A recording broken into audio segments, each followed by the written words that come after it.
why do so many games feel bloated? Why do simple ideas turn into massive, overwhelming messes? The answer is two words, and it's one of the silent killers in the game development industry. But what is feature creep? It happens when devs keep adding just one more thing, one more weapon, one more skill tree, one more side quest.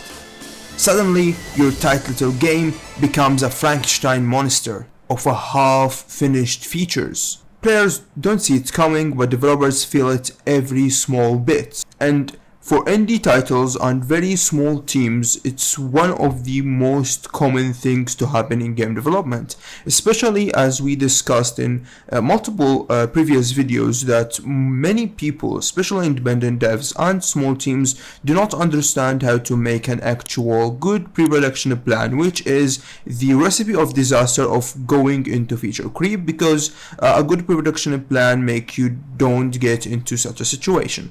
Again guys, I would highly 100% recommend to do your pre-production plan in the highest quality possible. But why? Why do games get to be a victim of feature creep? Publisher pressure. We need more content to justify the $70 price tag.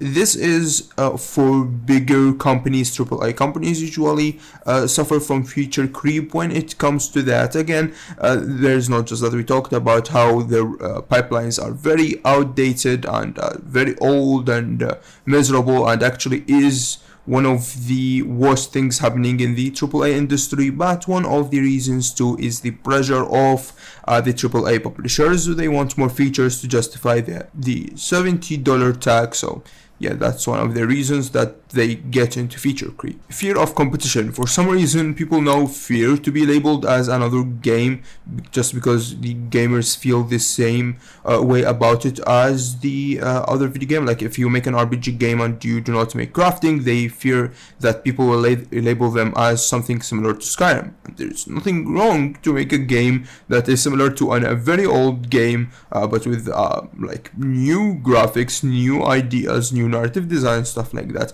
I think the most people think the game, they cannot observe the game mechanics as much. I'm talking about casual players. They do not observe the core gameplay mechanics or the core genre when playing a game. I guess this happens because they have a very bad narrative design. AAA games are tending to have a very awful game narrative design. For some reason, they are not hiring the best narrative designers out there. So if you see, not as much video games have the best stories, just like before. So because narrative design lacks, it affects the visuals to look like other games. So that's why they get labeled more than the gameplay mechanics. But they fear that for some reason, which make them just try to add features to distinguish themselves and try to get different. Creative overload.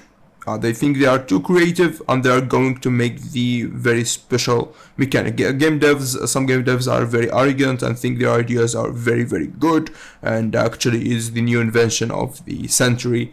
And usually it's not. Unfortunately, many of the features are either were invented or it's need a lot of work to actually go. So some people make very nice ideas or like similar ideas but more modified in a way and stuff like that, but too much creativity. It's a creative industry. Again, you need to be creative, but too much creativity, trying to go for like something very weird, very old, not very known in the business, and not just one twitch or two twitches on the like the base mechanic. No, like trying to make something very weird, very out of explanations, very out of the standard like features in many video games. So that's why it sometimes need a lot of development time. Again, it might succeed, but it needs a lot of development time, which is a hell. The result: games that try to do everything and end up doing nothing well.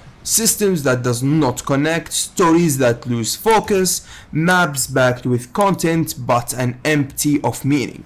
Players burn out, devs burn out, and the core vision gets buried under features that nobody asked for.